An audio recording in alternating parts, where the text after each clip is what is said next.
Hello guys, কি অবস্থা সবাই? কেমন আছেন? সবাই ভালোই আছেন? ফেসবুক পেজ পাপ্পু 2.0 বাসা থেকে সুন্দর করে ছেলের আমি বাজার যাবো, একটা দরকারি কাজ আছে।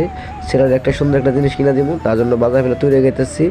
এই আমাদের বাসা থেকে বাইরেতেছি, এই যে বাসা থেকে বাইরে পরে এখন দোকান বার যাবো, বাবারে কিছু খাওয়াইতে হইব। বলতেছে বাবা কিছু খাবো। আমার বাসায় অনেক সুন্দর সুন্দর একটা দোকান আছে, এই ছোটো একটা দোকান দেখেন।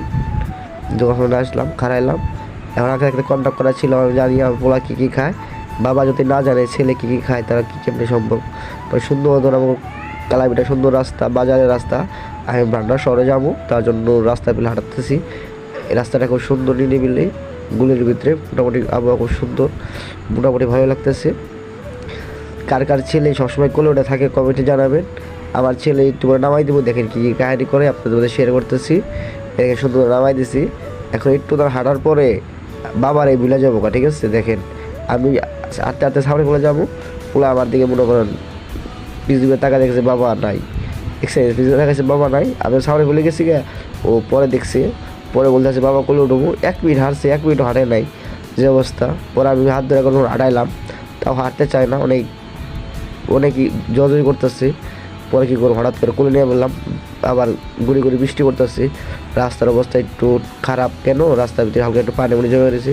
পরে কোলে বলছি বাবা তুমি যে সবসময় বাবার কোলে থাকো, তোমার কি বিরক্ত লাগে না? হাঁটতে পারো না তুমি?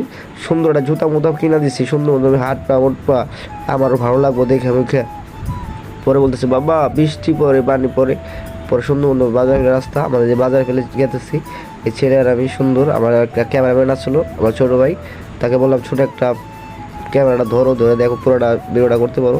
এই সামনে আমাদের বড় পুকুর, এই যে এটা হচ্ছে ছোটো পুকুর, ঠিক আছে? ভান্ডারা বাজারে সবচেয়ে ছোটো পুকুর, আর এটা হচ্ছে বিশাল বড় পুকুর, এটার নাম বলে বড় পুকুর। এখানে ভিতরে অনেক চাষমুষ করা হয়, মাছ আমি টাকা দেখতেছি, সবাই জালমুল দিয়ে বেড়া দিয়ে দিচ্ছে। মোটামুটি একটু একটু বৃষ্টি পড়তেছে। ভান্ডারা বাজারে যে পড়ছি, আইসার ভিতরে অটোমোটো বৃষ্টিতেছি। আপনারা জানেন শুক্রবারে অনেক মানুষ থাকে, তার জন্য অনেক জাম। তার হঠাৎ করে অনেকটা পায়ে গেলাম, অটো দিয়ে চলে গেলাম। আবহাওয়া দেখলাম কি সুন্দর, সবাই গুড়ি গুড়ি বৃষ্টি পড়তেছে, মোটামুটি বেশি বৃষ্টি পড়তেছে না, ক্ষতি হইতেছে না। পরে অটোর ভিতরে চলে বাবা আর আমরা গল্প করতে করতে যে জায়গায় যেতেছি, আমরা একটা চেয়ার কিনবো, সেই চেয়ারের জায়গা হতে গেতেছি। এক কোম্পানিতে চেয়ারটা কিনুম, তো চেয়ারটা RFL কোম্পানি চেয়ার কিনবো, তার জন্য গেতেছি। ছোটো বলার জন্য সুন্দর একটা চেয়ার কিনে দেবো, তার জন্য সুন্দর গেতেছি। দেখে ঠিক আছে, এই দেখেন। আর ওই যে দেখছেন তেলে একটা সুন্দর একটা পাম্প, এই পাম্পের ভিতরে ভালো বেচা কিনি হয়। এটা বান্দারা শহরের ভিতরে পড়ছে, সুন্দর জায়গা, এই জায়গাটা খুব সুন্দর। পরে সুন্দর একটা মোচার ঘুরলাম, আমাদের ভাড়া নিচ্ছে মাত্র 10 টাকা, ভীষণ সময় লাগে নাই। পরে বাসায় তাই চেয়ার মোটা সুন্দর করে ফিটিং করে বসাই দিলাম। ছেলে সুন্দর বসে বসে খুশি। পরে কী করবো, পরে বাসায় এসে বসছি। বাসায় এসে আজকের মতো এই মতো ভিডিওটা আমি শেষ করতে পারতেছি। ভালো থাকবেন, নতুন ভিডিও আসবো।